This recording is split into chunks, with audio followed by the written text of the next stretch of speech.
Hey everybody, working on Avanti some more, and I don't know if I showed this before or not, but you know, it's a convertible and it's got rips in the top, and I'm gonna try to repair them myself for the time being.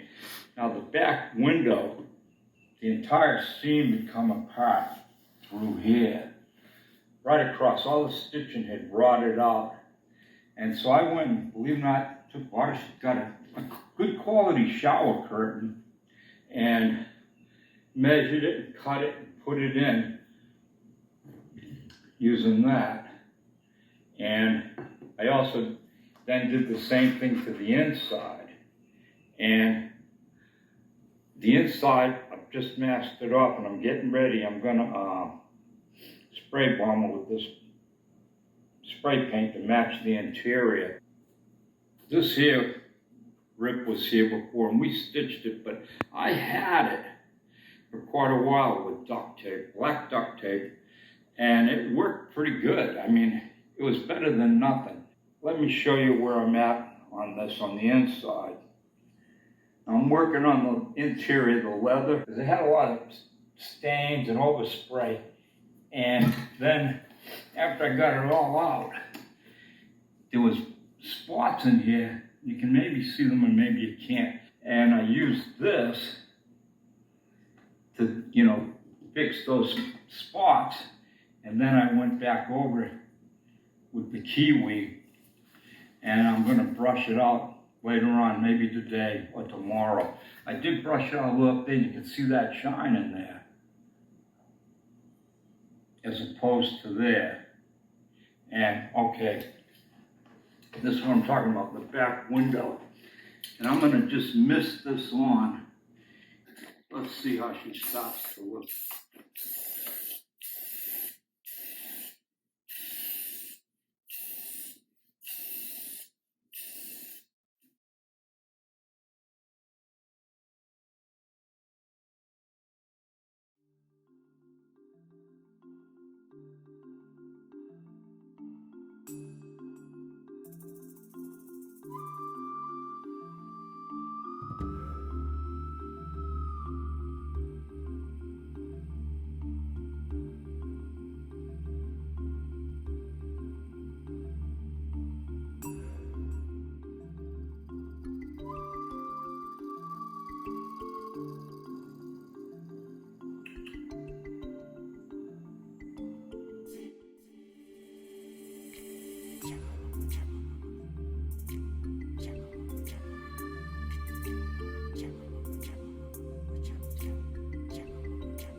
It out, making parts again. Okay, this convertible top, by the way, you can see there's one of the patches. It came out okay. I've had the top up and down, and it didn't come off. Let me show you the other side. This side needs a little bit of more repair, but I think it's much better. That back window looking okay. All right, what we got here is you got this belt, I'll call it, that goes across the back of the convertible top. I'm gonna have to fix that little hole too before this is all done. But this goes here, and it has this. It goes and covers that like so. So when it's on, it's gonna look, it looks like that.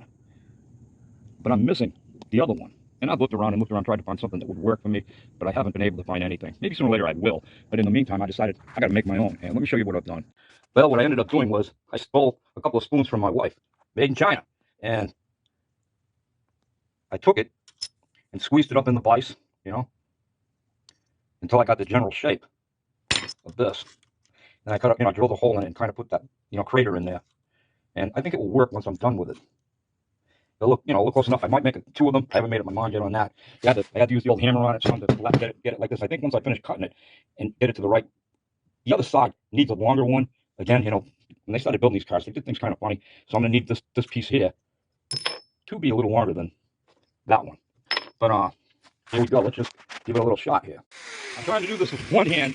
And oh yes, of course I've got my safety goggles on and a mask, but you get the general idea. Everybody, always use safe procedures when making whatchamacallit.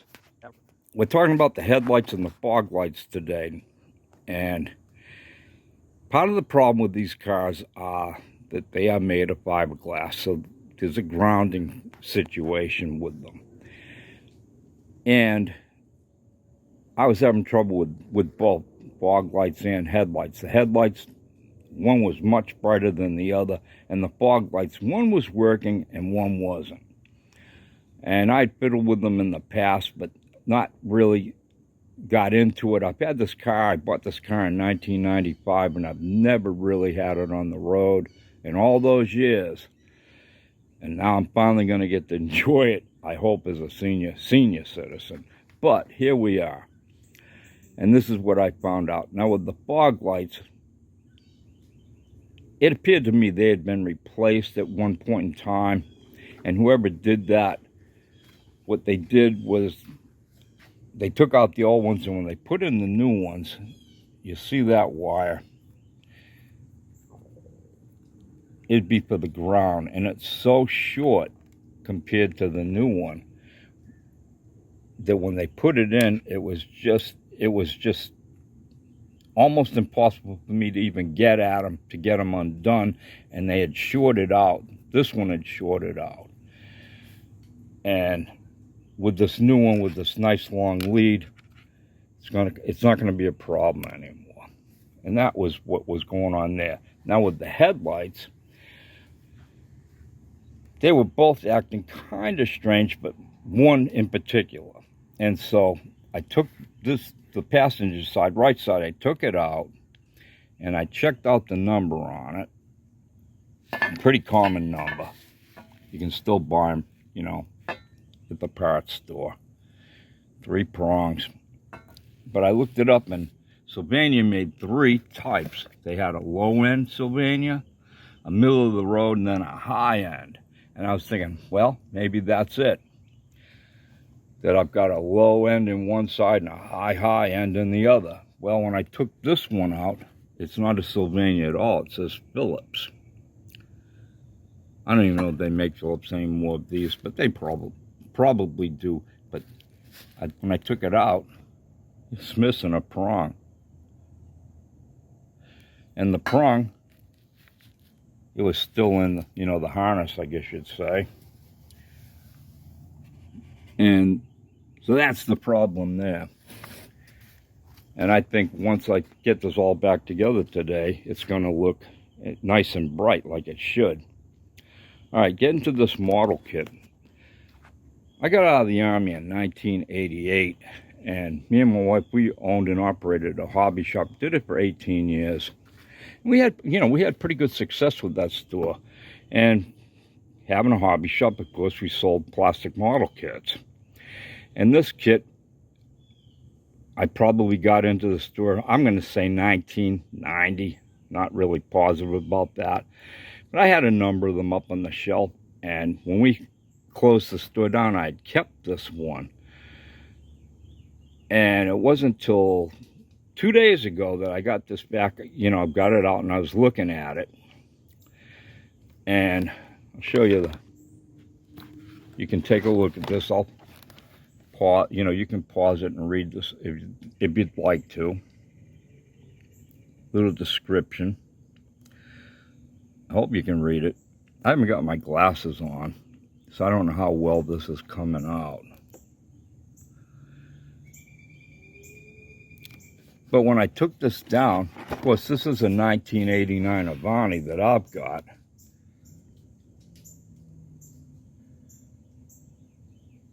And lo and behold, here we are. it's a 1989 model kit. I was like, wow, I did not know that. I have an 89 Avanti that I bought in 1995, and I've got a 1989 Avanti model kit that I, purchased to resell in the store in about 1990, 91. And that kind of threw me, I thought, wow, that is cool. That is cool. And that's about it, what's going on with this car. And I hope to have her all registered and driving her down the road finally in about another day or two. Everybody, thanks for watching this video. And if you like Avantis, oh yeah, crazy Avanti headlights, 1963 when they came out, which I don't know, you can't really see it on this model kit, but you know them, you've seen them. They had big round headlights. Some people said they looked like frog's eyes. And so Studebaker, they weren't exactly a rich company. In 1964, their facelift was putting in square headlights. I honestly don't know if there were any cars made with square headlights post World War II, and I think Avanti was the first American car, production car to have square headlights. I know they had them before World War II, and even then they weren't common. But first time I saw one of these come down the road, it was a 64 with square headlights. Me and my friends were all out. I've told the story before. Green Beret was driving, got out of the car, and we were all just, I was 12 years old, and we were in awe of the Green Beret guy in the car. And he was in his full dress uniform, and it was a white car, and it had a nice rumble to it. And here I am. I got one, and it's going on the road. We'll see y'all on the highway.